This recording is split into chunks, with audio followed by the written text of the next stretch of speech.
Hello, everyone. This is the Easy Allies podcast. I'm your moderator, Kyle Bossman, and joining us this week, Ben Moore. Hell, Daniel Bloodworth. What? And Brendan Jones. Sup? Ben, what is your goal this week? my goal is to say the phrase like poppin' popcorn at some point in this podcast. Like poppin' popcorn. Bloodworth, what is your goal this week? At some point during the podcast, I'm going to dial it in a little bit on a topic. Oh, he's going to dial it in. And I've Blood, right now I'm kind of assuming you don't mean figuratively dialing in. I assume that you actually want to crank something in the air, the dial. Yeah, I will make that motion when I'm dialing it in. All right. Okay. Brandon Jones, what is your goal this week? Well, I was originally just going to do a phrase, but I feel I got to add the motion to celebrate Blood's commitment. So I'm going to say, yeah, that's the ticket. I'm going to do a little gunfire. Yeah, that's the ticket. I will also add a motion. A motion or emotion? A motion. A motion. Isn't that's a character? That's an SNL character. Yeah, that's the ticket. Is it? Who is that? Who's it's the one nobody I likes. haven't watched SNL since the 90s. Oh, So. The one nobody the likes. critic. John Lovitz. Oh. John Lovitz. Yeah. That's the ticket. That's a John Lovitz character. Oh, okay. I mean, still do it. Sure. We love Lovitz. I don't mean nobody liked him. My goal this week is to smile more. Smile more. So I'm going to try to do that throughout the podcast. Hopefully you can hear me smiling. They say that you can hear a smile. Wait, Jones, are you saying that for real? Yeah. From an expert? It is true. It's a weird thing, but Okay. yeah. If you smile when you read voiceover stuff, you sound different. Begin corrections music, please. The lead writer of Horizon Zero Dawn, brought in by Guerrilla Games, was John Gonzalez, who was previously known for being the lead writer of Fallout New Vegas and co-creator of the Nemesis system, Shadow of War. Very cool. The Battlestar Galactica writer, Michael Angeli, was brought in by Sony Santa Monica to help write Stig Asmussen's brand new sci-fi IP, which was canceled in 2014. We got our wires crossed last week. We got it. It's all straightened out. Here's another one. COD Ghosts was written by Stephen Gaghan, who wrote Traffic and wrote and directed Syriana, not David S. Goyer. Goyer co-wrote Black Ops and Black Ops 2. Okay. And most recently, Batman v Superman: Dawn of Justice. You guys got deep. Yeah, it's all sorted out. We got it. Final Fantasy: The Spirits Within and Angry Birds movie are tied at 44% on the Rotten Tomatoes, making them the best movie adaptations. A lot of people said other ones, but they did not have a tomato meter score, so we could not count them. Like the Ace Attorney live action movie. It's like, sorry, it's no tomato meter. It's tough because I was thinking about like Ratchet and Clank in our conversation, and like that's not an adaptation. That's the movie. It's like that Angry Birds. That's not an adaptation. Like that's their movie. Yeah, Like they made a movie of the thing.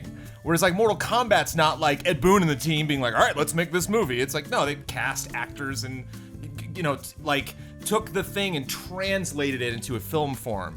Whereas like if I cannot distinguish an Angry Birds commercial from the Angry Birds film, that's just you just made I'm just watching a longer commercial. I think you're not paying attention to what those Angry Birds look like. They look very different in the movie. In the film? Yeah. Indistinguishable from the advertising. Completely distinguishable. Why not? Redbird's its own thing. Reindeer Academy would be classified as an ecchi anime. Play Anywhere titles do work with Xbox Game Pass, so someone on PC who does not own an Xbox could still pay $10 to play Sea of Thieves for a month. Even if you're on PC, you can still buy Xbox Game Pass. You're not going to get all the games, but you can still get the big ones for dirt cheap. That's an interesting, almost loophole kind of. Yeah, it kind of feels like it. It's not advertised that way, but it's definitely a feature. Are you gonna play Sea of Thieves for more than a month? Probably not. Right. But then the next month it'll be some other game that you want to pay $10 for, hopefully, is their plan. Labo replacements will not be free. And finally, there's no right way to pronounce Leamington Square, Warwickshire. I absolutely did it wrong, but it was corrected like 10 times. Like, ha ha ha, you don't know how to say it. There were no two similar pronunciations. They're like, it's Warwickshire, it's Warwickshire. They're like, Leamington Square, Warwickshire. I've actually been to Warwickshire. You have? Yeah, when I went to see Codemasters. Cool. And corrections music, please. So there is a lot of development in there, huh? I don't know if I'd say a lot. I mean, they're there. They're in a farm. And what we learned was outside of work. Sure. Playground set up a studio there who does Forza Horizon. They set up a new studio over there. And finally, I wanted to make a clarification. It wasn't so when we did the NPDs last week and we said like Nintendo's got 9 out of 10 for the Switch and 10 out of 10 for 3DS. That was not to indicate that Nintendo is crushing it, as some of the comments inferred. No, all I just meant to say is like, look how weird it is that Nintendo is all exclusives, whereas they're not that important to the success of PlayStation and Xbox. And it's essential to the success of Nintendo. It's weird. It's definitely imbalanced. I think they could both use more or less. I think Sony and Xbox could use more, and Nintendo could use less. Yeah. But yeah, it's interesting. And I did not mean like, we're not just like, Nintendo's the best because they are all exclusive. It's not, that was not the point of that. Okay. I want to start this week's podcast with a huge headline making the rounds. Ex-Rare composer David Wise reportedly working on a Nintendo project. This was just texted to me by Michael Huber this evening. He must have gotten home, found the Blasted. article. Yes. And then texted it to me. It needs to be in this podcast. This is huge. David Wise, probably best in the biz. I'm not sure you could find a better video game composer. Legendary. Jones is searching for one. It's impossible. Nobuo Uematsu. No. Just come on. Yeah, come on. Yeah, sorry. Excuse me? I'm sorry. I'll give you legendary. See ya. You won't plenty give of me best others in the I would biz? bring up. No, not best in the biz. Give me best in the biz. One of the best in the biz. Yeah, because best in the What biz. an honor. I think To be whenever one of you the say best best in the biz, of anyone ever at your thing. Like, it applies to like at least 10 or 20 people when you say best in the biz. Okay. yes. Yeah. Okay. Yes. In any biz, it's 10 or 20 people. Oh, okay. The best in All the right. biz, along with these other. Yeah. Collectively. So look forward to that. But another huge headline this week, which is it's weird. It's weird how this headline came about. Microsoft is considering buying Electronic Arts.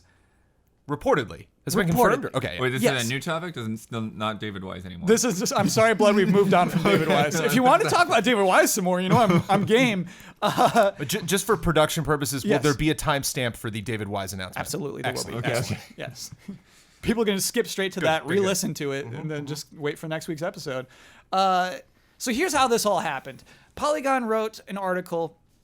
The headline, I'm sorry, I didn't write down the headline. The point of the article was to show that Microsoft needs more exclusives. They looked at those NPDs. It was 0 out of 10. Obviously, they need more exclusives because Nintendo has 9 out of 10. But actually, I want to start with the first paragraph because this is the funny part to me. Microsoft has given Xbox head Phil Spencer a vote of confidence, promoting him to Executive Vice President of Gaming. In return, Spencer will be expected to solve the company's immediate problem.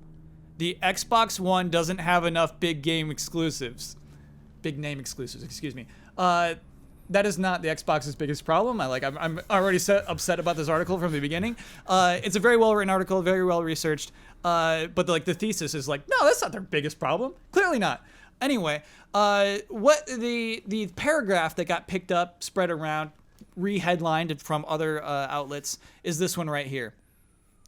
Some of the names being thrown around as possible acquisitions by Microsoft are, frankly, astounding, even unthinkable. But the fact that they are doing the rounds is instructive. The most recent one we heard from a reliable source close to Microsoft was, in fact, Electronic Arts. We also heard a whisper about Valve and about Korean outfit PUBG Corp, which Microsoft last year signed to a timed exclusive for its hit survival shooter, PlayerUnknown's Battlegrounds. So that's the article. That's the paragraph in the article that got picked up and everything. And what's funny is the day after, Paragon's published another article where 4 analysts they talked to basically debunked that theory. They had 4 analysts come in and say, like, no, they're not going to buy EA. Michael Pachter included. Pachter was in there. It's interesting to me the can of worms this opened, this article. Surely they did hear something. They heard somebody say Microsoft plans on buying EA or is thinking about it, as John said. But it's even if it's not likely, I think it's an interesting conversation to have. I'm deeply interested in this, but I don't have this area of expertise. I don't have these experiences to draw from. And the person we turn to in moments like this is a man named Rick Hogue for a segment called Help Us Out, Hogue. Now, let me do a little disclaimer before we begin Help Us Out, Hogue. Rick Hogue is simply incredibly knowledgeable in the areas of law and business, and fortunately likes to share his thoughts with us. This is Help Us Out, Hogue is not news nor insider knowledge. It's just for fun, just for discussion. Right. Okay. Share his thoughts is also just not even just scratches the surface of what I share my thoughts with you on, like how excited I am to play Builders on Switch again. Right. It's like I'm excited. This It's 2 is words. Yeah. a thesis. Yeah, Like, and the thing is, Jones, Hogue sent us a lot of text here. Yeah. But I just think like the possibilities of this. I like the facts of it. It was interesting. It was hard to edit it. I did take out chunks, and this is what is left over. Panel, if we're not riveted, we can move forward. But like, I really want to do some Help Us Out, Hogue right now. are we ready? Oh, we're ready.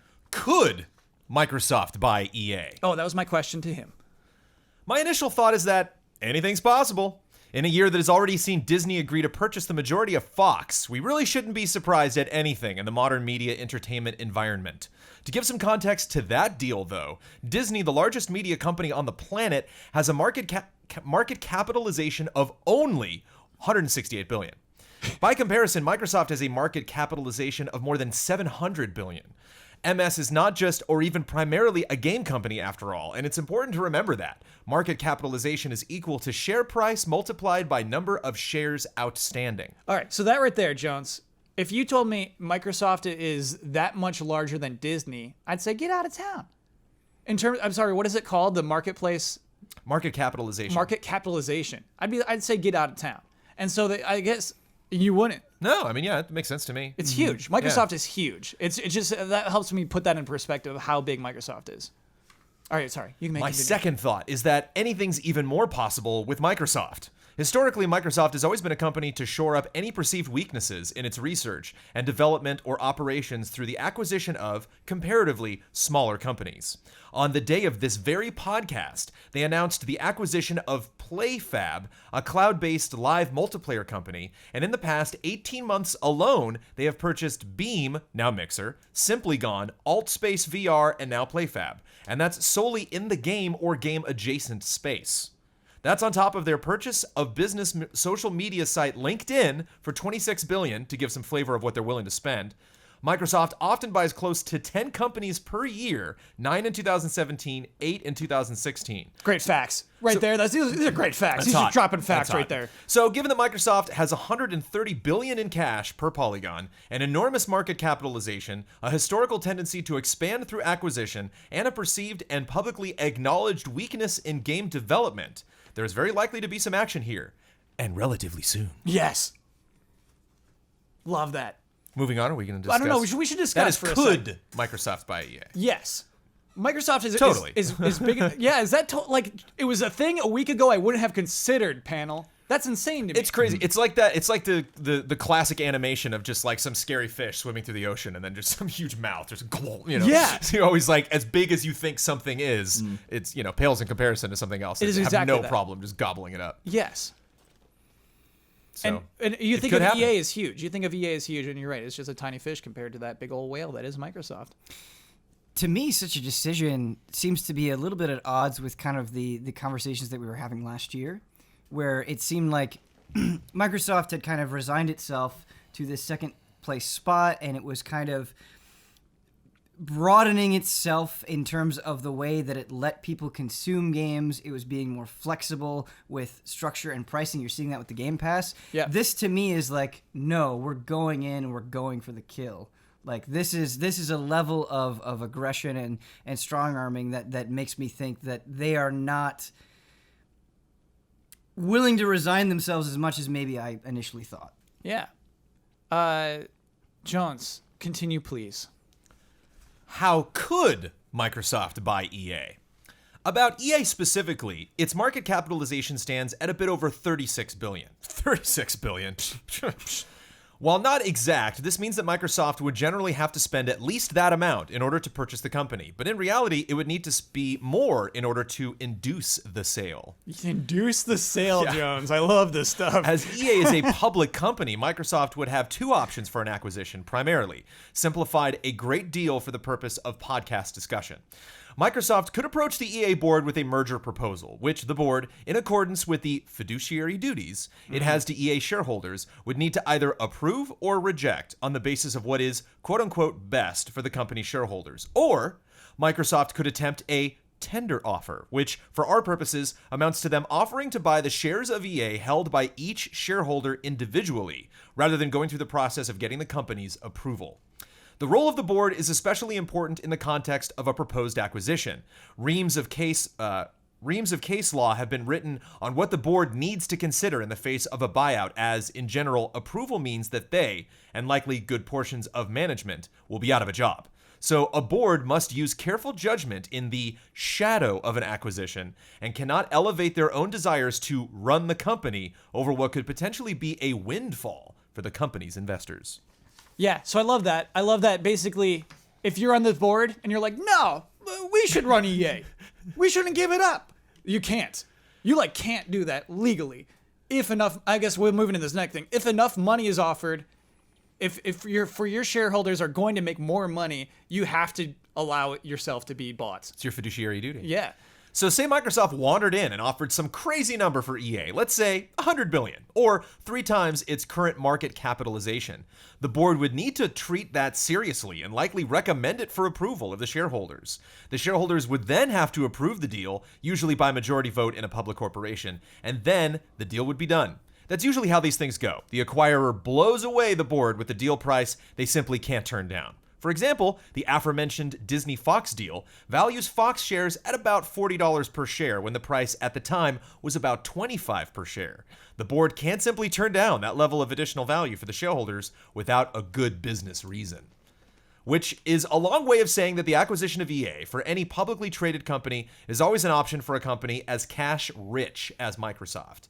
And that, truthfully, if Microsoft higher-ups have determined that there is a weakness in their game development, they would be foolish to not be having at least preliminary calls to determine what value a company's board might be looking for in respect to its stockholders. And that's what I think of first and foremost, separating from Hogue for people listening. Yeah. This is not what Hogue writing. This is Brandon Jones. This is Jones off the dome. Yes. Is that I'm sure they've done market research on everybody. Right. EA might be the most interesting one Yeah. where people are fantasizing about that. Yes. But it's there's got to be multiple people at these companies that's what they do all day. It's just for sure. Like Sony's like, can we buy EA? Nintendo's like, can we buy EA? Look Yeah. into it. Yeah, for sure, Jones. Well, not only that, but Microsoft is like, can we buy Rocksteady? Can we buy, Yes. this has got to be a different purchase that then offers them, they get Star Wars with this, they get all sorts of stuff. But I'm sure it's also potentially tasty to look at just like a dev on its own. I'm not sure if there is much, if anything, to these rumors, other than Microsoft doing their due diligence, which I absolutely think is happening given their outward-facing statements. I suspect we will definitely see some acquisitions by them in the future. I do wonder if Microsoft would have attempted the purchase of Respawn if they knew the purchase price would be so quote-unquote reasonable. But I don't think we can yet know whether there will be anything as massive as a buyout of EA. I tend to doubt it, only by the reason of historical precedents. Earth-shaking acquisitions don't happen too often. That's why they are earth-shaking. In respect of Valve, we'll get there. We'll get to Valve. We should talk about EA Valve. first. Ooh. Yeah. That's a whole nother. Yeah, it's kind of interesting. I mean, he basically comes to the same conclusion that Polygon's 4 analysts did a day later. Is that probably not. Everybody gets to write their headlines. Everybody got it for that day. Just like, EA could get bought by Microsoft, and we all get to talk about it on podcasts. But it's highly unlikely in the end. It'd be weird to see EA operate independently for a certain amount of time following an acquisition like this. Because what is going to change right away? No games are going to get canceled. It's not like A Way Out's not happening, or it's not like, the Battlefield's not happening this year or something. So it'd be weird if an acquisition like this happened before E3, and then you go to the EA press conference being like, is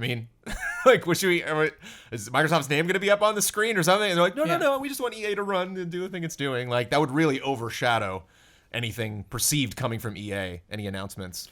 I guess that's my confusion is how aggressive would it be if suddenly Microsoft owns EA? Is that meaning, hey, you are only getting Madden on a PC and an Xbox and that's it? Yeah, I think there's no way. Right. Yeah, there's like that's. And so it's funny, it doesn't seem like an exclusive fix to me. Like maybe like Mass Effect would be exclusive, but Star Wars wouldn't, and if any sports team, FIFA would not be exclusive. Yeah, I just wonder. Part of me wonders like what is in those contracts with the getting those licenses is like. Oh, yeah. Are they required to put that on certain? And I think they actually are. swath I of think those are systems? part of most of those contracts actually. But do you think perhaps the mentality and like why they would be eyeing somebody like Electronic Arts is having the resources and the studios to get more exclusive games done and out the door, and not have the catastrophes that we've had the last several years with high-profile games. Yes.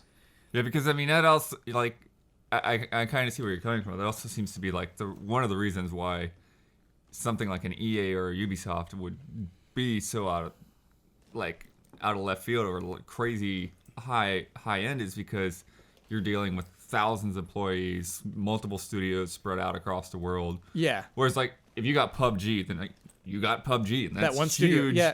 And you didn't have to worry about a whole lot of like management and human resources and all that stuff. You'd have to immediately wonder how dirty things would get, though.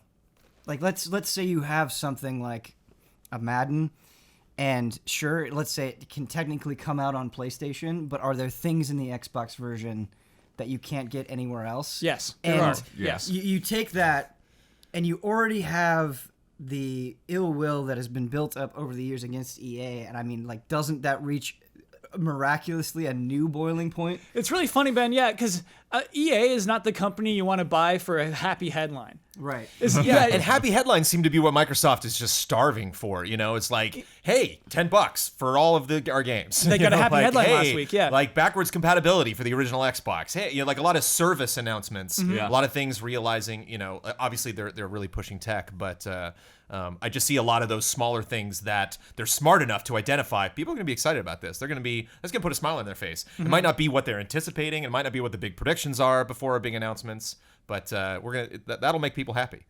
Yeah, so I think that if this announcement were to happen, it would have to be, they would have to have it sorted basically what the studios would be working on. So like DICE is actually working on Halo now. You know what I mean? Like it'd have to be like that.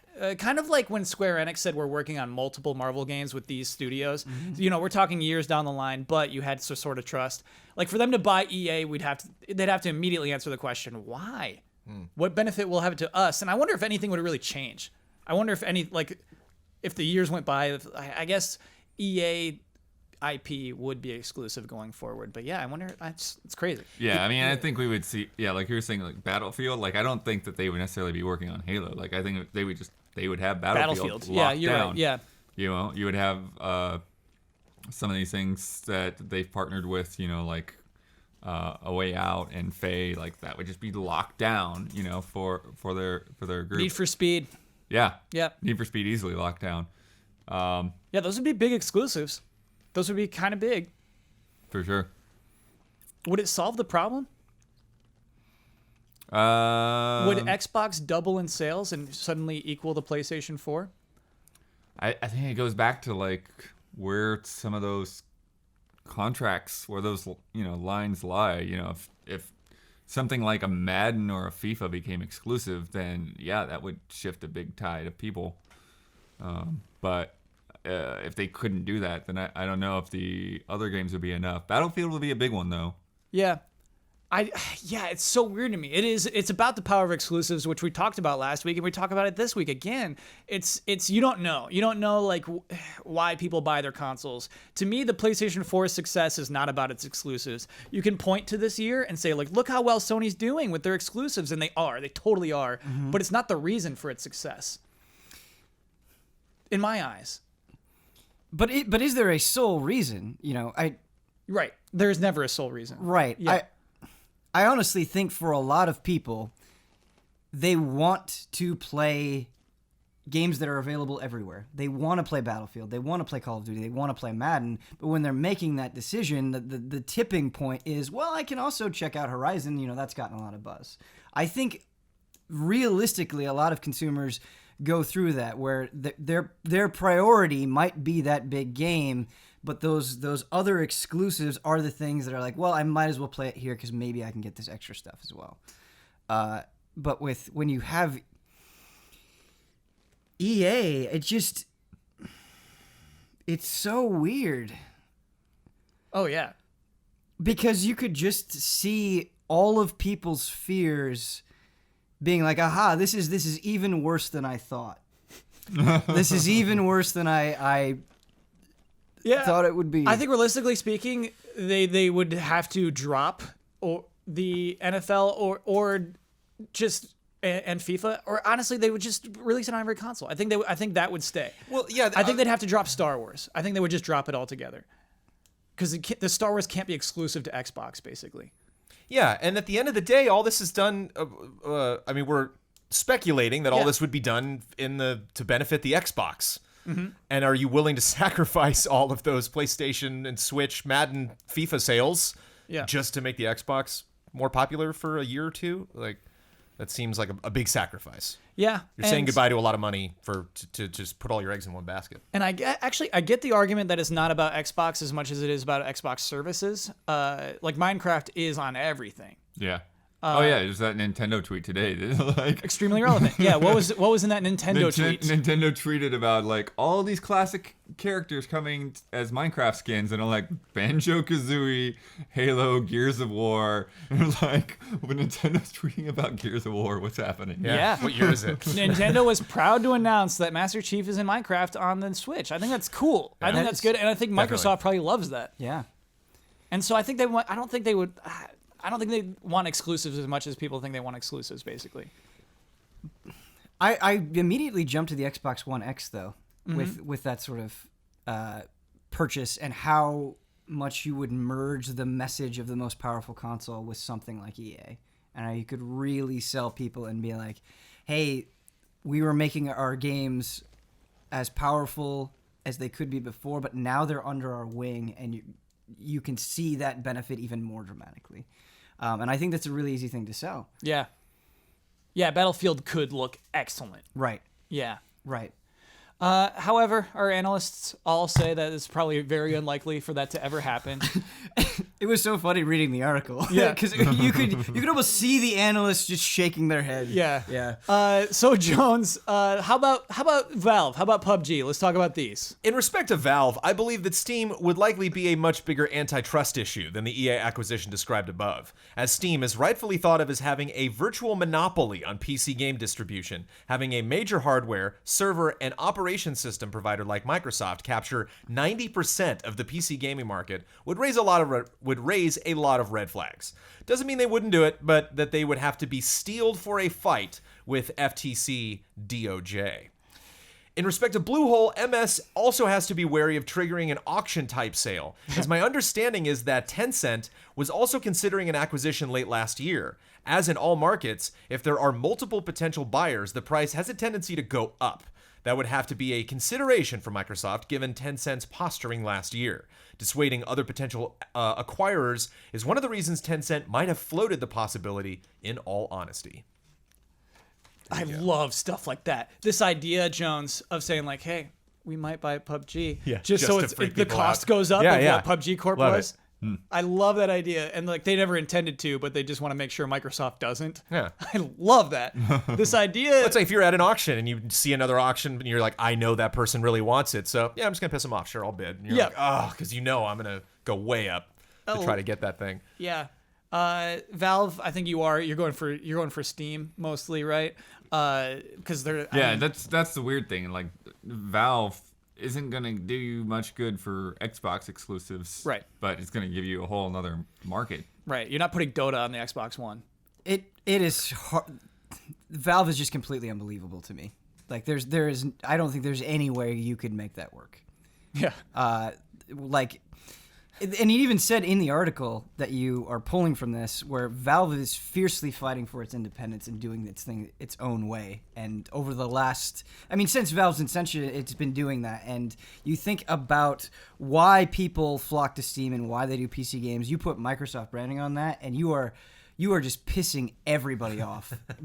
I can't envision any way that you could smooth that over and say, especially when you recall Games for Windows and the absolute terrible, abomination that was, you will have negative goodwill. That's not happening. The idea of Steam requiring Windows 10 is so fun. Yeah.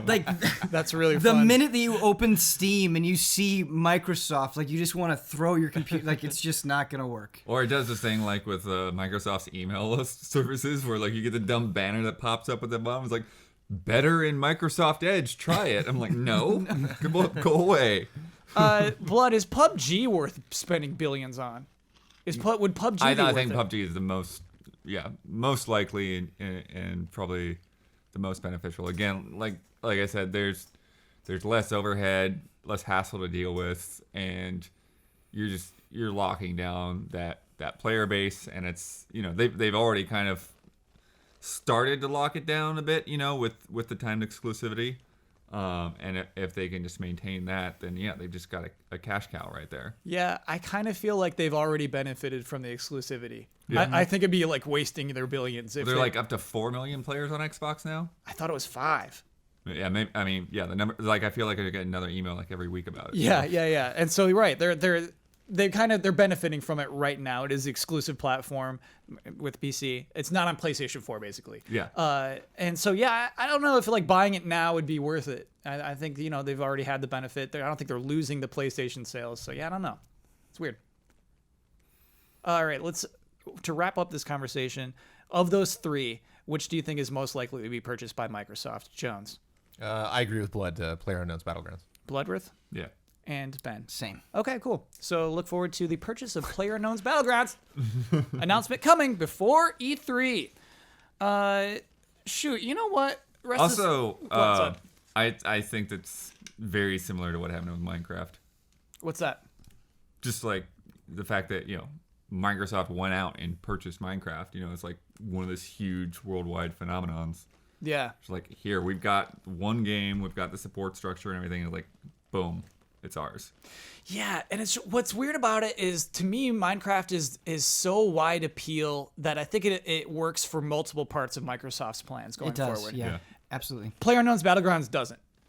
It's it's Xbox brand only. You know what I mean? It's weird. You can buy Minecraft shirts at Target. Yeah. The thing about another difference between PUBG and Minecraft to me, though, is we reached a point in time where it's okay, all the imitators of Minecraft are not going to overtake this thing. This thing is too high of a mountain to be reached. With PUBG, I'm not convinced that the same is true. Yeah. I wouldn't be surprised if an imitator eventually completely overtook it and had those ideas, were able to iterate it on more frequently, and just was a better game overall. You're already kind of seeing that with the rapid ascent of Fortnite, and so I just would be a little bit nervous about that, I suppose. Yeah. It's hard to see PUBG lasting. Basically, it's hard to point at it and say, "Oh, that's a franchise." Mm-hmm. To me, in my eyes, am I alone there? I'm not sure yet. Okay. I think we still got a lot of time to see it play out. Yeah, but, I agree. It's increasing numbers still very rapidly. Sure. Cool. Is it though? Yeah. Blood, I think I saw a chart. I saw a chart that was PUBG players. I shouldn't cite this because I can't cite it, so I won't. But I think Blood, it's a disproportionate number of Chinese players. It's becoming really huge in China and actually sinking everywhere else. And so it's kind of, I feel like it's already starting to cool off. They're going to have to innovate. PUBG is going to have to get out in front of everybody and announce something in 2018 that we're oh, space, cool, Yeah. or whoa, like animals, or just something else that they're adding to it, where they're like, look at how we are still a pioneer in this industry that we popularized. Yes. But It needs it's more like, than vaulting, right? If they just Yeah. keep months go by and like all these other people keep adding modes or launching with stuff, or like IPs that haven't had Battle Royale are adding it, and then we're still looking back at PUBG and they're like, oh, we still got that desert map rocking and rolling. We're like, you gotta do something else. I completely agree. Yeah, Sure, but if we I get through mean- E3 and there's no new pub announcements, like, oh boy. Sure. They are seemingly constantly tweaking it. I mean, he was telling me today there's like he's having a hard time keeping up with like stuff that I was thinking about writing is already outdated. In so, terms of the meta or in terms of performance?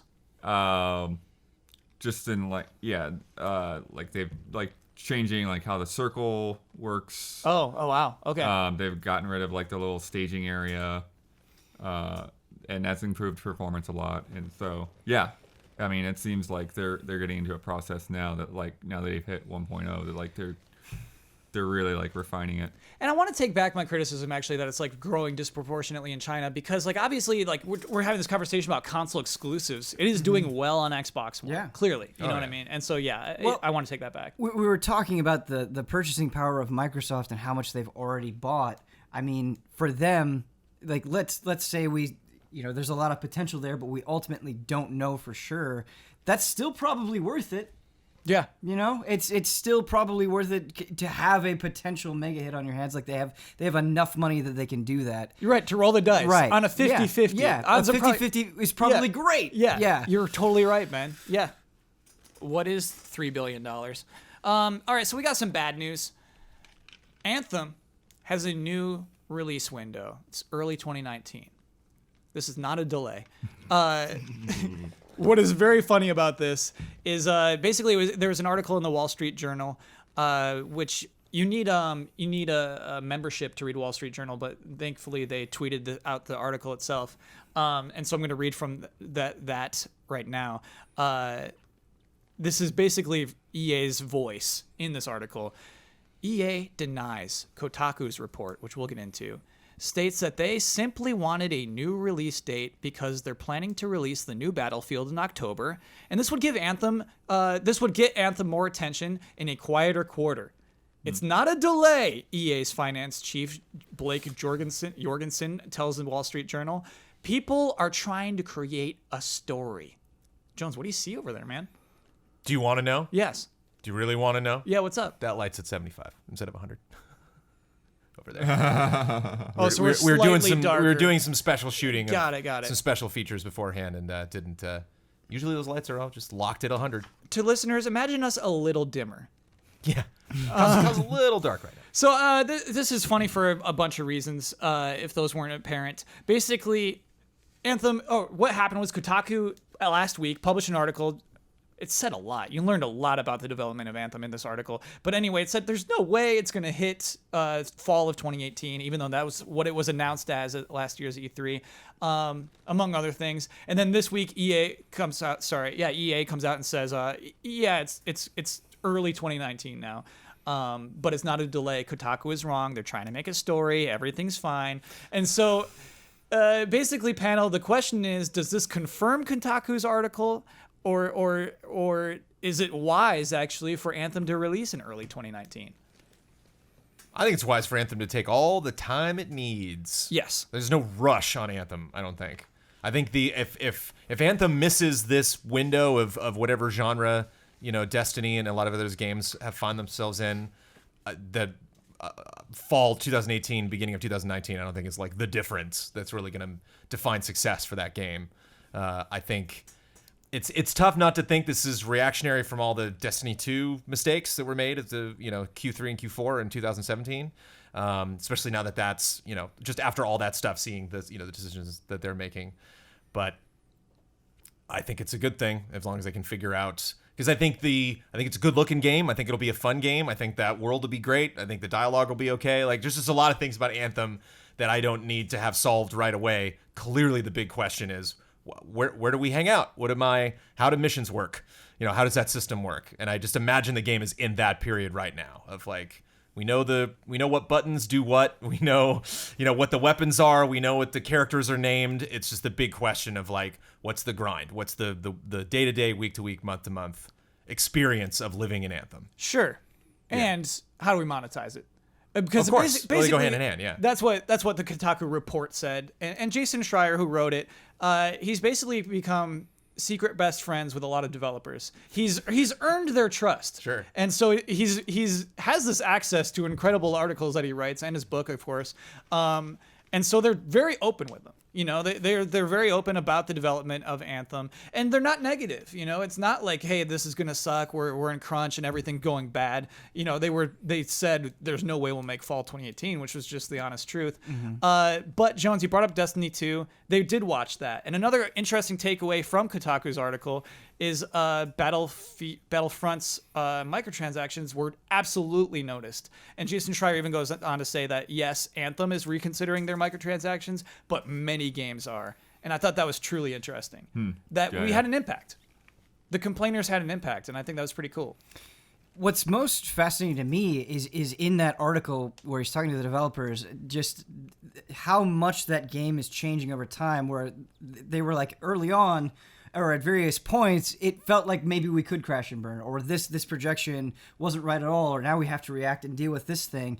And it really shows you how impossibly hard it is to make a game, to start planning out and to start formulating, this is what we want a game that you live in for years, trying to build that while all of these things are happening, and how much you have to pivot as all of these things are happening, and like what you end up with is probably completely changed and more from that original vision. Like that just has to be an incredibly emotionally exhausting process. Right. You can't have a thing in your game that resembles the engrams from Destiny 2. Right. Like you can't have anything look like Destiny 2 now, which is scary, right? Right. And so you're in that constant push and pull of, we can't remind people of these mistakes, but we also have to look at something in order to pull off this big of a project. Yes. You have to be both similar and completely different at the same time, and that is just crazy to me.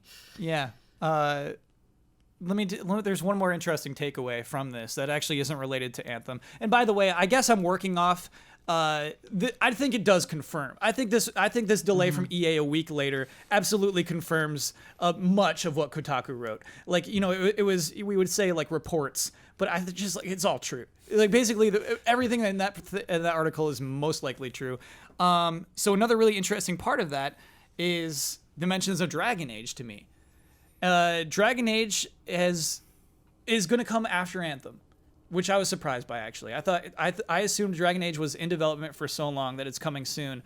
Actually, a lot of people from that team are getting moved over to Anthem, and so they're pushing those resources there. But just like Ben, how you're talking about like making a game that people will play and play and play, Dragon Age needs to be that too. Right. And so it's interesting that after that article was published, Casey Hudson, who is the head of BioWare, tweeted this out, reading lots of feedback regarding Dragon Age. So I'm sure a lot of people noticed. And I think you'll be relieved to see what the team is working on. Story and character focused. Too early to talk details, but when we talk about live, it just means designing a game for continued storytelling after the main story. In the Kotaku article, it mentioned that live was the word they're focused on. They want to make a live game out of Dragon Age. Yeah. Blood, can they do that? Can you make Dragon Age like live for years? Yeah, I think so. I mean, especially if they're planning it out like on this early level, and trying to figure out what that can look like. And so that they have enough space in between to be able to keep up a consistent development schedule.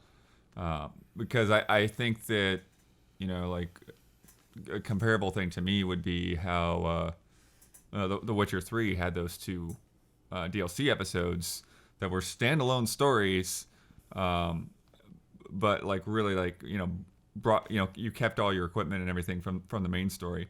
And if Dragon Age had stuff like that and they planned out not just like 2, but if they planned to have like those like 3, 4, 5, 6, coming out every 3 months or something like that in between, yeah, then you you could get those players to invest if it's somewhere between a huge expansion like that and something like a Telltale episode. Right. Because there's nobody's copied The Witcher with the way they did their DLC.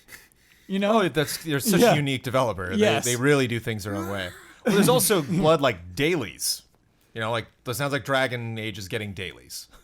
It kinda does. Meaning like, okay, I'm still doing the mission, but as long as I'm doing this mission, I got my daily here to kill 10 crocodiles that they just popped in there. So yeah, I'll go into the jungle and do that real quick and get some extra money. And then there's that whole extra tier of equipment that's like, you don't need it to play the game, but if you want to keep leveling up your people, maybe like get ready for that DLC. Like there's some other things you can do daily, weekly. Ben, you sound frustrated. I'm extremely frustrated. Why? Because just that tweet seems contradictory to me. Because when I think about Dragon Age Origins, a game that I was really attached to, I was attached to it because it actually made good on the promise of telling a story. And the whole point of a story is that the story stops. There's a beginning, a middle, and an end. The only way Yes. that you're satisfying is if you build up to something and then you cut it off. And you make so many meaningful decisions that you get to see play out, but then they end. It's not like, okay, you made this decision, now go do a daily. That sounds like the worst thing. It's like, no, I'm trying to save the world from this threat, and either I do it or I don't, and there's an ending and there's a resolution. Like, what made Dragon Age so great is Origin specifically is that it felt so complete in its storytelling and so satisfying to see those characters grow and have an arc. Like, character arcs that go on forever tend to be less compelling over time. Yeah. Like, give me a few moments that matter a lot rather than just a couple of dailies with a couple of jokes thrown But in. here's the thing, like Dragon Age is a franchise where you do have a lot of characters, a lot of political groups, like a lot of lore and side things. So imagine this, that you have this main story that you play through in the game, and then these DLC chapters afterwards that you take on another role. You see another character's arc. You see this side story. You see, maybe you get a view from their perspective that makes you think about the original storyline in a completely different way, because they're not looking at things from that same perspective. I hear you, Blood, but it sounds like a new idea. Do you Sure. know what I mean? It sounds like they're trying to find a way to make Dragon Age work in the games as a service era. Yeah. And I don't know if side stories is it. I don't think dailies is it. I think they're working on something else entirely that may be fun. But Ben, you make such a good case if there's just like a story needs an end. Yeah, and I get what you're saying there. it's... But they are saying that they focused on story and Right. characters. So I mean, Yeah, I'm but- trying to figure out like structurally like what that looks like. Exactly. Sure, but I think when you're talking about transitioning, trying to make sense of Dragon Age in a games for service era, if you're gonna do that, then you don't get to say this is everything you love about that series, because you can't introduce something that people get attached to, that is complete, that is its own format, and then change it and then get to use the language it's just as you loved it, because it's not the same thing anymore, right? Like, Yes, there's I a get what you're reason. saying. I honestly think there's a reason why something like Halo worked, where it told its story, okay, and then Bungie went on and they made Destiny. There are similarities between Destiny and Halo, but I think Destiny can work as a service as opposed to like Halo Live or Halo Destiny, Yeah. because there's that distinction there. There's that separation. I would just be a lot more comfortable with this idea where it's like, hey, much like you could argue Dragon Age Origins is a spiritual successor to other things that those people had worked on, a different era, you could say, hey, we're taking a lot of ideas from Dragon Age and we're making a new thing. That would instill a lot more goodwill in me, rather than trying to manipulate and reform this thing that has already kind of been abused. Yeah, I mean, I feel like it's been manipulated and reformed every time they've made another game. So, But I don't think that's yeah. a good thing. Like, I don't think Yeah. that is a net positive thing overall. But I do think something like saying dailies, I don't think that works in that. Yeah. I don't think that's a story-focused kind of thing. I don't know how live makes sense because somehow you've got to, like, if you're going to have this thing continue, I don't know how you add significant content, story-based content, so where you can just keep playing and never put it down. Because story-based content takes time. Yeah, it's impossible. You Yes. can't. You coined a great term. I wish I could rewind this podcast of like lesser something when you were talking about what they did. You were just like, yeah, it's just not going to be as good as the other the Dragon Age that I know. That kind of storytelling, and like that's exactly what it's going to be. Like that's what you have to do. Like the more options you give me over a longer period of time, the less impactful each of those individual things are going to be. And it's just the question of like, I just can't put this game down. I just gotta give me a reason to pop it open today. And like, I think the worst thing, and I agree with you, Ben, the language they got to get away from is calling this story stuff. Where we're like, we just want to add more story things to Dragon Age. Like, no, you just want to give me more stuff to collect. Like, that's, there can't possibly be, I'm going to boot up Dragon Age today, 2 weeks after I got the end credits, because of a story tidbit. It's going to be, no, I got to log in because if I don't do that thing today, I'm not going to get the credit for it. And so that's what I mean by daily. It's just some carrot that's like, let me just jump in at Dragon Age for 10 minutes and do whatever that is.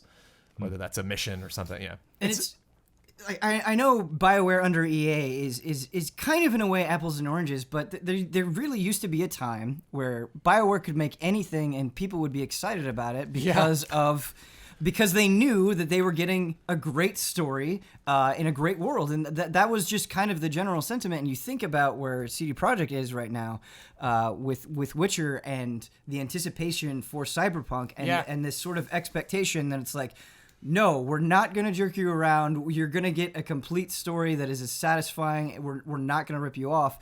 That is what BioWare used to feel like. Yeah. And to me, it would just make a lot more sense if they got back to that rather than trying to take these names that used to be beloved and running them into the ground. I don't know. Anthem is such an uphill battle. It does. They got all of the frustration that people are raising at EA right now over microtransactions. They have all of the negativity surrounding Destiny 2 that people are like, well, Anthem, what's your answer going to be? And they got BioWare having to deal with Mass Effect. Yeah. And just a lot of the stigma coming off of that project. So it's just not a lot immediately going in and creating goodwill. Right. It's probably hard to be motivated and it's just moralized. You know what I mean? Like it's probably just so hard to feel good about the project you're working on, but you have to. Yeah. You got to believe in Anthem. Yeah. Well, I mean, the sense I got from that article is, I mean, it's not, like you're saying, it's not that the game is in trouble or anything like that, but at the same time, there's very much a sense at the studio where like everything is riding on this, for BioWare. It's not a sure thing. Yeah. Yeah. Like if Anthem like doesn't light a fire under people, then we're done. We're out of here. Like there's not going to be another Dragon Age or Mass Effect, at least not by them. I'm sorry, do you hear that? Sounds like it's podcast halftime! The following are the official sponsors of Easy Allies for the month of January. Mango. Scorn, an atmospheric horror adventure currently in development at Ebb Software, set in a nightmarish universe of odd forms and somber tapestry. Go to scorn-game.com for more information. Brent Klaus. Brent Klaus is a 2D animator and illustrator specializing in motion graphics and art direction. He produces animated content for brands using bold colors, fun character animation, and will sneak in a video game reference wherever he can. You can find him and his work on Twitter at Brent Klaus. Jojo Dent Co., your friendly automotive dent repair expert. If you are currently an Easy A patron and are in the Denver metropolitan area, tweet at FastMower if you would like to have your minor door dings repaired free of charge. Sweet Justice, a sound design company based in England that's worked on Battlefield, Mirror's Edge, Injustice 2, Call of Duty, Cuphead, and a load of indies. Check out their website at www.sweetjustice.audio. El Thanis. iKeyless, Since 2002, iKeyless has specialized in replacement automotive keys and remotes. They can save you up to 75% off of dealerships' prices. Visit their updated website at iKeyless.com and use promo code EZA at checkout for free shipping and an additional 17% off of your order. Hogue Law Business Law Firm. Whether you're starting a business at level 1, stuck fighting the dreaded fundraising boss, or finally cashing out with a well-earned high score, you need a good business lawyer at your side. Rick Hogue started Hogue Law to bring more than a decade of experience to companies like yours and is proud to support the allies. Check him out at hoeglaw.com. Carlos X360. Founded in 2006, established as a company in 2010, currently, Carlos X360 is a global network of blogs and forums. The end goal is to become a game publisher or developer. The network consists of many subjects, including Call of Duty, Destiny, Battlefront, Devil May Cry, and Nintendo Switch. Join Carlos in discussing all things video games. If you're an investor, get in touch. Carlos is looking for around $50 million. And the website Destroy Repeat is going to get a redesign very soon. So, Destroy Repeat, Destroy Repeat, Destroy Repeat. All of these sponsors and links are available in the description. Thank you to our sponsors. Destroy Repeat. DestroyRepeat.com. Okay. Is getting a redesign from Carlos X360. And that is it for Carlos X360 for the month of January. He has vowed to return at a later date. Cool. But will not be around in February. Thank you, Carlos. Thank you, Carlos. Which means is open to Slack. Keep an eye on. Oh, yeah. Patreon.com/EZA. Are we maxed out on slots right now? I think so. I think we are. Wow. It would be really funny to me if just for like 1 month an ally took up the spot and Brandon would have to say, Michael Huber Yeah. Yeah. would like to promote. It's almost worth it to me. Yeah. Just 500? That's what it takes? Just 500. About that Box Peak premiere. Come on, pal. Yeah. Yeah, 500. I got more bad news. Paragon was shut down this week. Paragon is Epic Games' MOBA, basically. Is that bad news? Ooh, blood. That is too cold. Yes. We're starting with blood on I this don't know. topic. I don't think it's that cold. Why? Because Fortnite is killing it. Yes. And that's a reason why it's been canceled, is that they had to just move resources over to the Fortnite team. It was their fiduciary duty, just like, hey, we gotta boost this team that is making a ridiculous amount of money. Output, man. You got one thing that's not working, and another thing that is working is like focus on the thing that's working. Sure. I completely agree. And in fact, I think the way that they're handling it is honestly pretty well done. Reading that statement, they're like, hey, we tried it, we failed, we're going to give you a full refund on any platform, and that's coming from us. That's Full ridiculous, refund for the purchase of the game and any additional purchases beyond that. That's above and beyond. That's It is. absurd. It yeah. is. Crazy. And I liked the honesty. You know, I just really appreciated the way they've communicated all of this and the problems they've been having with the game itself. It was a little weird that we had like a post in late January, and I almost brought it to this podcast about how they had to reshuffle some of their staff onto Fortnite. But then 9 days later, it was like, okay, well, we were done. And I think the other thing that I like about this is it's not like Paragon came out, it didn't work out, and then it was shuttered. Like, it went through a process. They made major changes. Yeah. You know, they got together like, okay, we're gonna try to move in this direction. Now we're gonna try to move in that direction. You know, there were multiple attempts at figuring it out. And I think at some point you just have to say no and move on. And I think this is very, very healthy. Cool. Yeah, it's Epic Games is always really interesting to me because I kind of think they exist today to sell the Unreal Engine. But I mean, clearly with Fortnite, they're just making a ton of money, not as a sales thing for their own engine. But yeah, on to the next one. You know? Yeah. Whatever's next. I noticed a really interesting comparison between Sony and Epic Games this week because there was a lot of internet woes with video game players potentially. I think it was like Wednesday, Thursday, Friday. I would like log in and try to play Fortnite on PS4 and I couldn't. And I think it was like Wednesday PS4 was acting weird. Thursday, Fortnite was down. Friday, PS4 was back down again. And so it was like 3 days straight that I couldn't play Fortnite. And it was fascinating going to the Fortnite Twitter feed and having them be like, it's not working. We'll give you an update. 4 hours later, they're like, still not working. Sorry, we'll get you an update. Then they had a huge post that was like, here's what happened. We are implementing these changes. The holiday events are over and some other stuff that we wanted to add to Battle Royale and Survive the Storm. It didn't work. We actually like uploaded something, it crashed. So then we had to go on a backup of this update we did before. It was this really long, exhaustive, like, here's what happened. And it was this weird technical thing. And so I'm just imagining back in the day of us like rendering video and stuff like that and just feeling like, oh yeah, like you can see the solution, but you know it's just hours away because this stuff just takes time. Yeah. And I'm like, cool, I like the transparency. And then like I turn my head over to Sony and they're like, I don't know, PSN doesn't work. What do you want? You know, they're just like,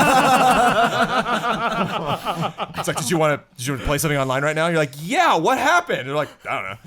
Yeah, come back tomorrow. You know, it's just like nothing. It's still like a week later, nothing. It just was gone. It just was down. Like, so it's really interesting. Like transparency just goes so far with me these days. Yes. I really, really appreciate it. And a humility, like you were saying, with how they approach Paragon and with being like, whoops, we made a mistake there. And it's not just in this one instance that you're talking about with the problems of playing Fortnite. My understanding and what the general sense that I've been getting from other people is that they are communicating in a bunch of venues constantly. Like if you want to know what's going on with Fortnite, they'll talk to you. And I think that always deserves to be commended. I think that's awesome.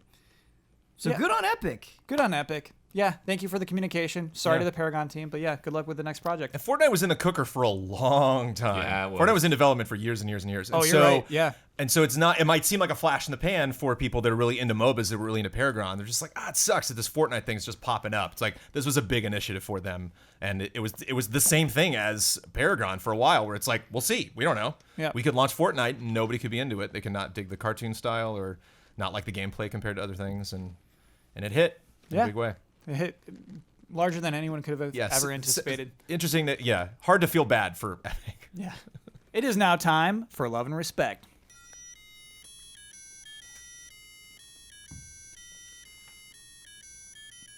Love and respect. Ooh, Ben, that was really good, dude. It goes high and I like it. So I the way I do Love and Respect is, I ask everybody who's a $5 and up patron every week. We make a post, and I pull from that post too many, and I kind of select the things based off how the podcast is going. If the panel's been working too hard, I like to go with games. If they haven't been working hard enough, I like to go with some hard hitting stuff. We worked hard this podcast. Panel, yeah, you worked hard. So let's just kick off with a game. Yeah, that's the ticket. Yeah. Oh, please. Come on, man. It's funny because the minute you said yours, I was thinking about doing mine. Well, Love and Respect is always like whenever that song plays, I just think like, have I done my Yep. goal yet? Oh yes. Is it? Yes. Oh, Yes. okay. Yes. I haven't. All right. Yes. Okay. It's probably half an hour left. I gotta get. I am the prize. I am the prize. Yep. Oh, like popping popcorn. All right. Hello, allies. Oh, that was terrible. No, that was really good. Today, I've prepared a game for the panel I like to call their first words. In this game, the panel will guess which sentences correlates with the opening lines of multiple choice. We get 3 options. Excellent. Musical lyrics and menu text does not count. Opening animations and pre-title screen scenarios will not count toward this game. All the sentences will be found after new game or other equivalent options are selected. Love and Respect, Chris the Fields. Here we go. Is it dialogue or like? This will make sense as we go. Yeah, it's the first line of dialogue. All right. A scattered dream that's like a far-off memory. A far-off memory that's like a scattered dream. This is a JRPG, Ben. We need your help. Is it Remember Me, Kingdom Hearts 2, or Silent Hill Shattered Memories? Shattered Memories. Ben, you got a guess? Doesn't feel like Kingdom Hearts. So my first guess before you even said it. Kingdom Hearts 2. Go with your gut. Ben wins. It's Kingdom Hearts 2. Go with your gut. Go with your gut. A scattered dream that's like a far-off memory. A far-off memory that's like a scattered dream. What are you writing? What are you writing there? Nobody knows what they're writing. You're questioning Kingdom Hearts writing? Sure. Does Roxas say that? Oh, probably, He has right? to, right? Yeah. As you It's start all- in with you start out hanging out with him. Tell me, do you ever feel a strange sadness as dusk falls? Is that Persona 3, The Legend of Zelda Twilight Princess, or Alan Wake? Boy, they picked some good. It could be any of those, right? Mm-hmm. Tell me, do you ever feel a strange sadness as dusk falls? I don't think it's Alan Wake. Twilight Princess. What was the first one? Persona 3. Persona 3. I think that was Persona 3. Yeah, I like Persona 3. It's Twilight Princess. Wow. Points for Ben. Ben's killing it. Yeah. It just felt like way too philosophical. Tell me. I don't know. you Twilight ever Princess feel the has a lot sadness? of lines like that. Sure. Tell me, Link. Long ago, the world was nothing more than an endless sea. Is that Xenoblade Chronicles, Final Fantasy X, or The Legend of Zelda? All right, Xenoblade Chronicles. Just go ahead and give that point to Bud. I'm just gonna go to whoever does it first. Okay, now. all right. Yeah, that's the ticket. That's so out of context. Once upon a time, there existed a giant tree that was the source of all mana. Is that Tales of Symphonia, Secret of Mana, or Dragon Quest XI, Sentinels of the Starry Skies? Oh, I'm out. Wait, 11 or 9? Did you say 11? 11. I'm gonna say Dragon Sentinels Quest of the 11. Starry Skies. It's got to be a bait and switch. It can't be. It can't be Wait. Secret of Mana. Yeah, I'm gonna stick with Dragon Quest 11. Sure. You Ben. went with 11 Yeah, I'll go too? with Ben. I know Tails. Tails it is. Ah. Blood. It's hilarious. They all have the mana tree. Yeah, tied it up. After the end of World War II, the world was split into two, East and West. Do you know this already? Am I? Well, I want to hear the options. Okay, I the have an options idea. are Metal Gear Solid 3, Snake Eater, Wolfenstein 2, The New Colossus, or Hearts of Iron 2. I'm gonna say Metal Gear Solid 3. It's that. Ben gets that point. Yeah, that sounded very familiar. At the end of World War II, the world was split into two, Yeah. East and West. Yeah, Snake's just a good yeah. narrator. Yeah, Just yeah, start yeah. any game with that. Yep. Yep, please. Blood, your chance to tie it up. Ben, your chance to lock it down. Jones, your chance to not embarrass Get on the yourself. board. Get up on the board. So, you want to hear a story, eh? One about treasure hunters? Is that Tomb Raider from 2013, Borderlands, or Assassin's Creed 4 Black Flag? Borderlands. Okay, points for everybody. How'd you know that? How did everybody know this was Borderlands? I knew it wasn't Well, the other. Here's Okay, how I knew it was sure. Borderlands, because Sure. Borderlands is a game that, like, I probably saw the intro, I don't know how many times, like maybe 5 times, just trying out different characters and stuff. You go Ain't through... no you- rest for the wicked. Wow. That intro is seared into me, for sure. Cool. Yeah. Here we go. This one has been bothering someone for decades, so let's do it. Hey, allies, I have a question that has been bothering me for decades. When you're reviewing a game prior to launch, prior to any official walkthroughs existing online for the public, what's the protocol when you're completely stumped in the game and you've wasted too much precious time trying to find a solution on your own? Do you ask for help from contacts you have that are also playing the game prior to launch? Do you buy the strategy guide if it exists? Do you ask your contact at the developer or publisher that sent you the game? Or do you just somehow never get stuck playing a game you're reviewing and always figure out the solution to the puzzle or the boss's weak point? last Love and one. respect, No. Joe. Yeah, we never get stuck. No. What do you all do? This is funny. I actually have a few things for this. Okay. When reviewing Xenoblade Chronicles 2, I was going through, and I wasn't stuck. But there was a question that I had about the combat system, and I went actually back in the footage and I found the tutorial and I was like, okay, that helps a little bit, but there's still like this piece that I'm missing. And so in the email where they sent us Xenoblade Chronicles 2, the code, they're like, email this guy and he'll help you out. Never responded back. Never got a response. That's hilarious. And so I eventually did figure it out and it was fine. But that was a little bit frustrating. Wow. Yeah. I remember. Oh, sorry. Go ahead. Yeah, I mean, honestly, like, I know it sounds weird, but like, it's pretty much option 3. Like, I don't feel like I get that stuck to where it's just hopeless. You know, like, at most, like, I have to go to bed and the next morning it's like, oh, this is obvious. But there are communities and forums and such out there that, like, when we're playing a game ahead of launch, like we can reach out to other people playing the game. It's like, hey, I don't get what's going on. Did anyone get to this point yet? And that's generally how it goes. There's not really any kind of option to get like a strategy guide or anything like that.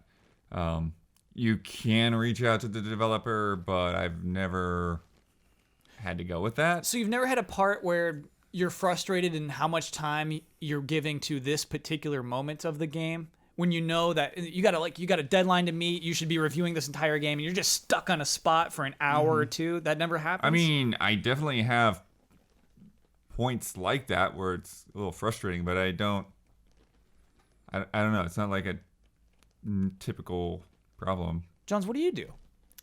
I when I think back on all of the moments where I was afraid that I wasn't going to hit a deadline because of a moment I was stuck at in the game, almost all come from retros.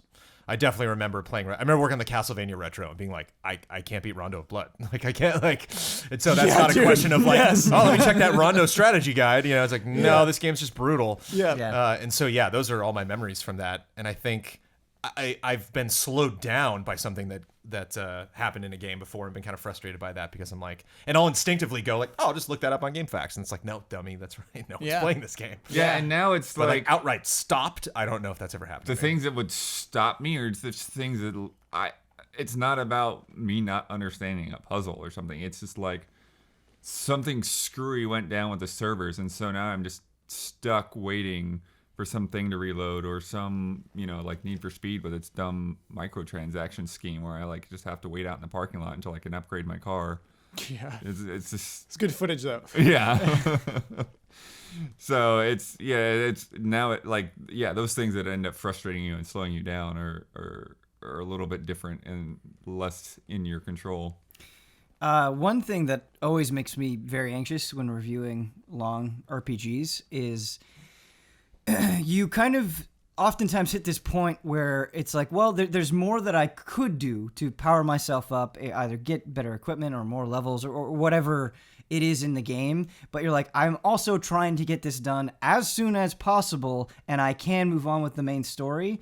And so there are times where either you're doing some optional stuff and it's like, am I wasting too much time with this? Do I need to move on? Sure. Versus, and then there are times where you're doing the main story, like, am I going to hit that wall where I'm just not strong enough? And that anxiety is always present. I can't think of a time where it's ever been too much of an issue, and I think the more you do it, you get better at feeling it out. But it's always there, because with all of the games, it's a little bit different, for sure. Yeah, I mean, I think, RPGs and open world games is definitely the biggest thing. Is like, when do you just dial it in and find that spot, where like, I need to do this side content because that's a big part of the game. And something like, Bethesda games are notorious of like, the main path is nothing. Like, the main path is not that game. Like, it's going out into the world and like finding this stuff that you don't expect that really makes those experiences what they are. And so if you're just going to crit path a game, it's almost a useless review in some cases. Wow. Like you think about Skyrim, and you think about the review of the person who pretty much just crit pathed it versus somebody who saw all the guild storylines and really got out there and explored the world. I mean, those are completely different reviews. So. Yeah, and like even though it's not the greatest game, but like Mass Effect Andromeda, some of those side stories, like, I felt like that was worth the time. Like, some of those character interactions were really interesting and the most worthwhile parts of that game. So that's interesting. I guess from an outsider's perspective, I'm more curious about the tips they do give you. I guess do they ever say like, this part's going to be hard? Sometimes They're it hilarious. is straight up insulting. Like, there's no other word for it. It doesn't happen too often, but every once in a while they'll give like a quote unquote reviewer's guide that basically between the lines reads like, in case you don't know how to play video games, here you go. Yeah. And so they do kind of have a guide of their own that like you print out and comes with it. Yeah, we get more things digitally now, but a lot of times it's funny because you'll get these reviewers guides that'll be like printed on like this nice hard like magazine paper and stuff, and it's so pretty, and you look through all this art, it's like, this is great, but what do I do with this? This is like useless. Oh, you remember when we got the Xbox One X? Yeah, that thing was very fancy. It was Yeah, like highlighting all the features and stuff, and it's like, who's ever gonna see this? it's all optics, man. They want to look professional to a reviewer. Yeah. You know, it all affects it in the end. And but then yeah. on the other end, we get the stupid spoiler list where it's just like, oh crap, I need to know what not to capture, but I don't want to read too much. And it's like, Right, well, I Right. forget Oh, this in time. Yeah, that is the worst. Yeah. That happens all the time. Like the insulting, like way too many like obvious tips doesn't happen very frequently. I don't want to imply that it does. It really doesn't. But the spoiler list happens way more frequently when it should. It's like, okay, when you get to this last boss and it or this like pivotal moment in the story where this character goes through this huge change or reveals this big thing, make sure you don't show that in your review. And it's like, But they ruined that for the reviewer. That's Yeah. crazy. yeah. It is very rare, but every once in a while, and I don't think it's happened in a long time. I honestly don't think it's happened since Easy Allies has started, where you'll get a review guide that you can tell that they've put a lot of time into the game. Whoever's working on the guide has knowledge of it, and it's like, okay, this point may not be obvious, or where you need to go here, or something you might miss. Yeah. Every once in a while, they are extremely useful. Cool. And it's like, Yeah. they just help make your process more efficient without ruining anything. And those are always the best. The ones that are weird are the ones that are like, be sure not to miss this, and this, because like you're torn between this point of, okay, these are important moments in the game that I should try to experience, but at the same time, I'm like, am I just like showing people what they want me to show people? Like, Right. Yeah. Would a player naturally come upon Yeah. these Yeah, things? yeah. It isn't. Yeah, that's interesting stuff. Those bullet points. I appreciate that. Give me some insight to our listeners. Let's play one more game. Hey, allies, it's common knowledge that most people don't finish the games they start. So, with that in mind, I have a little game for you called Finish It. Below is a list of games and the percentage of people who have earned the trophy for beating the game according to the PlayStation Network. Each person must guess which game has the highest percentage and guess the percentage number. You know what? I'm going to knock off that last part. We're going to make this a very simple game. Okay. Just guess which one most people beat. Okay. Here we go. The Evil Within 2 versus Resident Evil 7. Resident Evil 7. Yeah, Resident Evil yeah, 7. Resident Evil 7. Evil Within 2, 46%. what? Resident Evil 7, 40.2. Oh, wow. Wow. Yeah. That is surprising. Huh? Yeah, because Evil Within 2 is so long. Yeah. I wonder if... And I think it's more difficult Evil Within 2? than Resident Evil 7? Oh, RE7, I got stuck. There were definitely a couple of spots in that game where I was like, "Whoa, I got to reevaluate this whole thing." And definitely like going back through the second time, like, oh, I'm going to prep for that fight. Oh, sure. Where, yeah, Evil Within 2, I just kind of breezed through, but There were definitely some tricky parts in Resident Evil 7, but I wonder if it's one of those things where like Resident Evil 7 just like has such a broader base, I such think it's an exactly that, audience Blood. that's like people are excited, people will check it out, but Yeah. like some of those That people makes just like sense. don't That have makes that much sense. time to play video games. Whereas if you're getting Evil Within 2, you are dedicated. yeah. Yep. By the way, I think those are both very high, though, for completion rates. Yeah. Yeah. GTA 5 PS4 version versus Assassin's Creed Black Flag PS4 version. Black Flag. Black Flag. Yeah, I'd say Black Flag. Points for everyone. Okay. Yeah. GTA 5 is 17.8% on PS4. So we actually have PS3 versions, which, I mean, it still would be Black Flag. But 30% of people beat it on the PS3, while only 17.8% beat it on PS4. So I think that means a lot of people just bought it again. GTA Yeah. Online. To For the play first online. person mode Yep. for Yep. to play online Absolutely. on it. I think that's what that is. Yep. The Witcher 3 versus Persona 5. Ooh. Yeah, this is close. Persona 5. Witcher 3. Maybe that's coming from I finished Persona 5, but not Witcher 3. I don't know. I'm gonna say Persona 5. I'm gonna go with Persona 5. It is Persona 5. Hey. So it's 30 for Witcher 3 and 33 for Persona 5. Yeah. Okay. I just think like Witcher 3 being open world is so much easier to get sidetracked and just Yeah.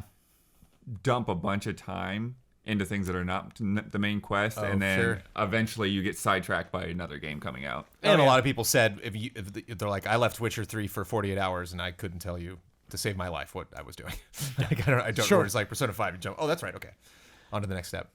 Resident Evil 4, The Last of Us Remastered. Last of Us Remastered. Yeah, but it's a remaster, so maybe not. And what platform is it? Both PS4. PS4, yes. Oh. Excuse me, those are PS4. Yeah, both. but they're both then. Huh. Yeah, this one's tricky. I'm gonna say Last of Us Remastered. What is it gonna be, Blood? I stay with Last of Us, yeah. It is Last of Us Remastered by 0.6%. Wow. It's 41.1 to 41.7. So yeah, you were all right to deliberate that for a long time. The reason why I picked Last of Us Remastered is I feel like Resident Evil 4 is an old enough game where a lot of people bought it because of the good time they had, but Yes. they already finished it. Yes. And so therefore, a lot of them didn't finish it again. I don't know. It's a weird logic. but- Sure, it makes sense to me. Dark Souls versus Uncharted 3. I feel like this is a trick one. Yeah, I do too. I'm gonna go Dark Souls. Uncharted 3. I'm gonna go Dark Souls. It is Dark Souls. Sorry, Jones. all right. 39.2% people beat Dark Souls. 32.2% beat Uncharted 3. Yeah, if you look at trophies for Souls games, they're pretty high actually because the people who play them are so dedicated. Sure. It's I think interesting. after getting the platinum in Bloodborne, I was surprised at how high the percentage was. Yeah. Yeah.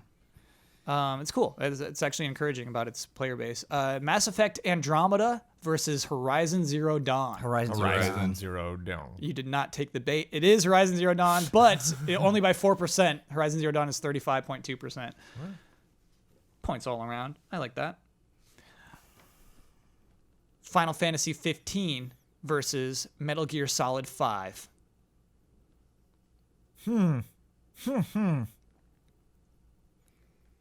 Final Fantasy 15. It's a trick question. No one finished MGS 5. That's very good, Jones. We're a comedy podcast again. But that is my vote. 15. MGS 5. Ben, what's it going to be? I'm gonna say Final Fantasy 15. It is. And this is the only one where like they just swept up. Final Fantasy 15 is 42.2%. Metal Gear Solid 5, 12.9. Oof. A lot of people bailed on it. Well, Wow. it's. I wonder how many people thought they finished Metal Gear Solid 5, but then didn't. Oh, I And wonder that too, because there are credits, right? Yeah. So Short game. That's where I think that comes from. Yeah. Yeah, if you finish like after Sahelanthropus, you're like, that's good. That was a good game. Yeah. I And like then, that. And then you're just, yeah. That was fun. Dead Space versus Bioshock. I think we're going back to PS3 here. Bioshock. Yeah. Bioshock. Dead Space by Wow. 1.5%, Boy, yeah. 35.6% on Dead Space. Close. Huh. Yeah, that is a weird one, isn't it? I have to wonder if it's just a lot more people play Bioshock, and it's Oh the yeah, same the sort more of the thing. broad Yeah. appeal thing, sure. Nier Automata versus Yakuza 0.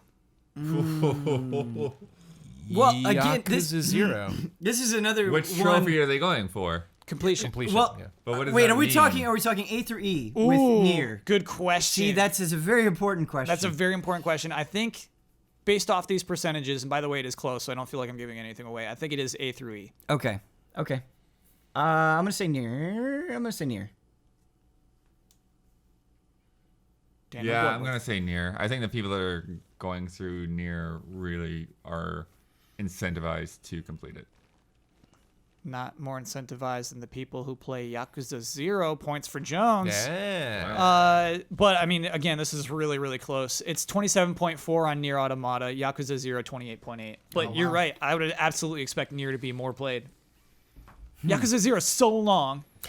But yeah, Pretty healthy percentage. Oh, it's so good. I mean, they're both great. Okay. Going back to PS3, Skyrim versus Red Dead Redemption. By the way, this is the last one. Red Dead Redemption. Skyrim. It is Skyrim. It hurt to do it, but yeah.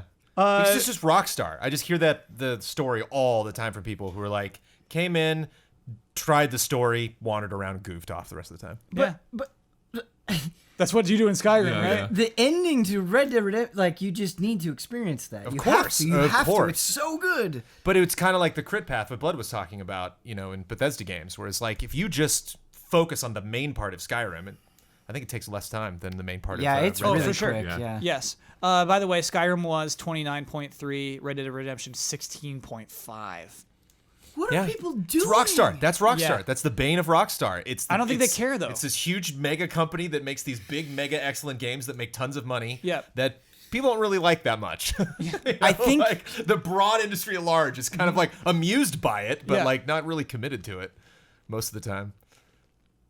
I wonder if a lot of people played online. I wonder if they had good online numbers for that, Yeah. for Red Dead. By the way, love and respect, beating down Brian. Thank you for that Thanks, game. Brian. I You think all we might tied be with 5 ruined. points, by the way. We might be right. Oh. Isn't that cool? That's fun. I love that. Yeah.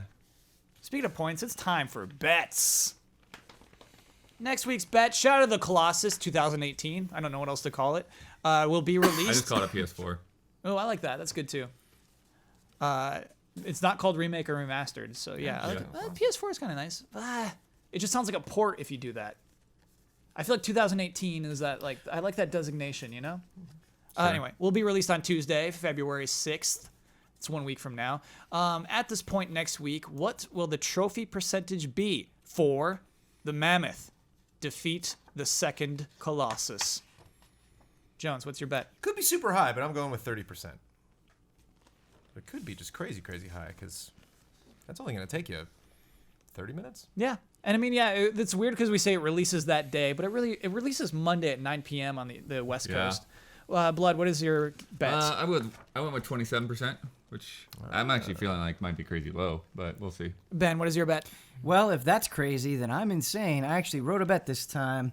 23%. Nice. Popcorn. Ben, I did 22.3%. Wow. Did you know? Did you know? What you wrote down? Did you know? I wrote down mine first. You knew. I did not know. That's the whole point of this. Yeah. I wrote down mine first. Let me lock those in. Prove it. I did know, though. Just knew where you were going with this, Ben. I got the high ground. Last week's bet, Dragon Ball FighterZ and Monster Hunter World will release. They released on the same day, January 26th. We combed the Twitter accounts of Bandai Namco and Capcom's two. They have, Capcom Unity, but also they have a Twitter account for Monster Hunter. Which would have the most liked tweet, Monster Hunter or Dragon Ball FighterZ? And to break the tie, by how many? So Jones, you bet Monster Hunter World would have the most popular tweet, and you bet the difference would be 2K. Ian bet Dragon Ball FighterZ would have the most popular tweet by 6K. Brad said Dragon Ball FighterZ by 3K. I said Dragon Ball FighterZ by 3.2K. Here's what we have. Dragon Ball FighterZ most popular tweet over the last 7 days, 2.3K. And here's what it is. We are aware of the issues with Ring Match and Dragon Ball FighterZ. That's beautiful. We're working so tirelessly beautiful. to fix it, but it may take a while. Thank you, as always, for your patience. And then again, that was 2.3. Monster Hunter World's most popular tweet.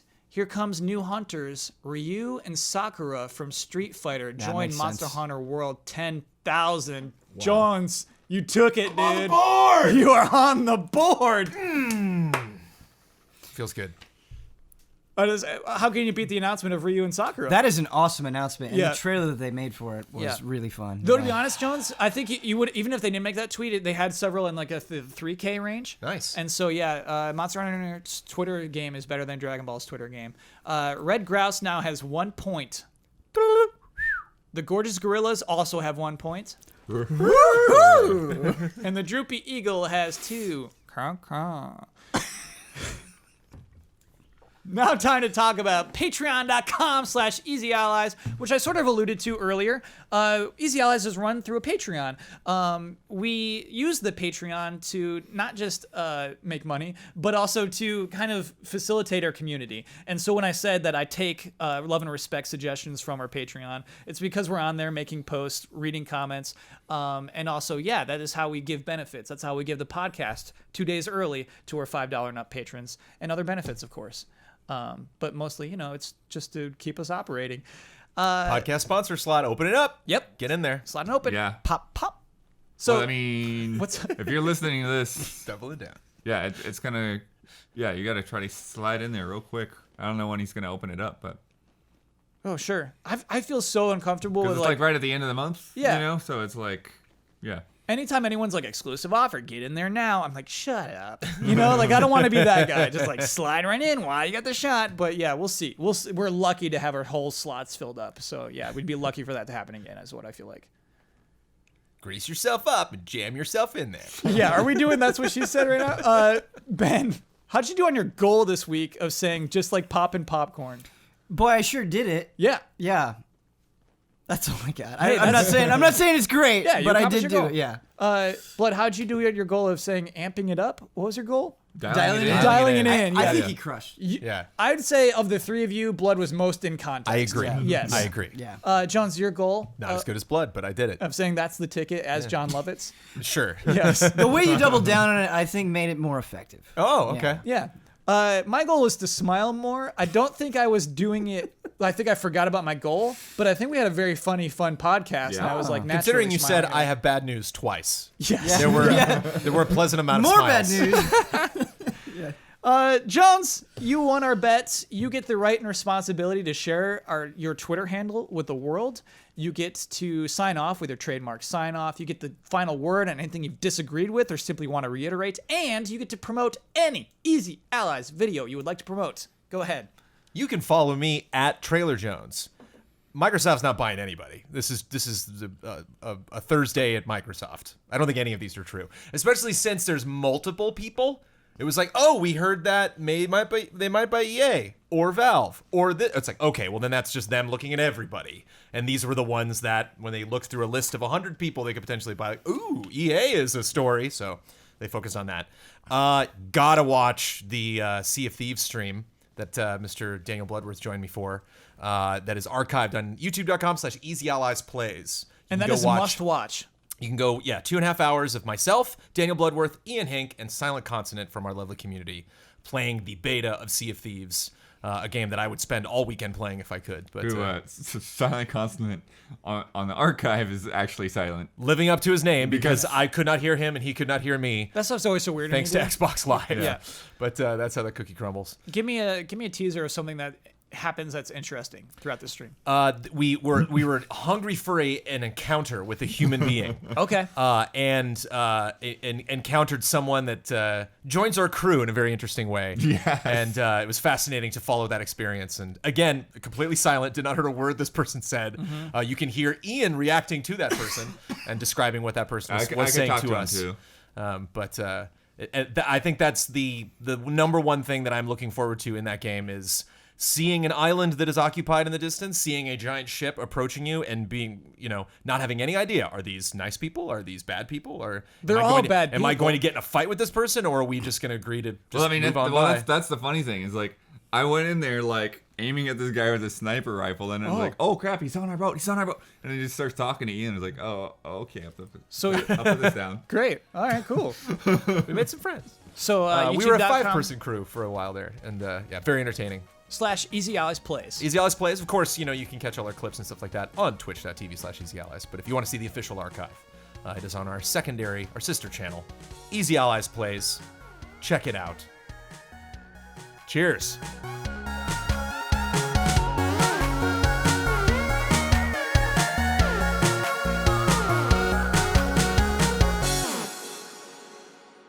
I am enjoying these microtransactions.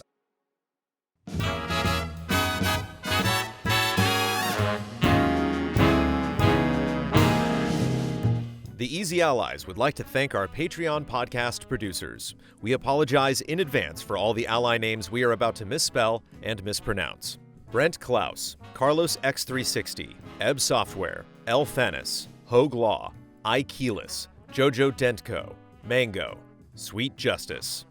Grandmaster Pizza, James Thomas, Greg Kettering, MC Griffin, Nate Killick, Nick, Walker Hope, Sam G, Cameron Hendry, Will Schmuck, Michael Kozachenko, Gabriel Heilborn, Kit Snow.